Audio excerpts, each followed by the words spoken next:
Amir avtosavdoda sizlar uchun ideal holatda yaxshi Damas mashinasi kelib qoldi. 2024-yil 11900 km masofani bosib o'tgan. Kraskalar okalar absolutni top-toza, to'rtta yangi yumshoq balolar qo'yilgan. Salon qismlarini ko'rishingiz mumkin.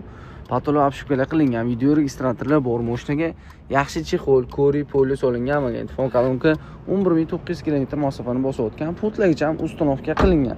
Okalar mashina benzin holatda, hali gaz o'rnamagan. Даже orqa zadniy vitlarga ham ledlargacha ham qo'yib qo'yishgan. Kuzlarda ham даже qirilgan, ishlangan joylar ham yo'q.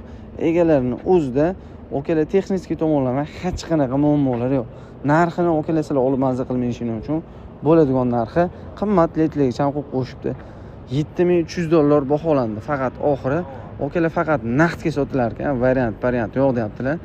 Narxini aytib o'tganda $7300 baholandi. 2024-yil 11900 km masofani bosib o'tgan Damas mashinasi.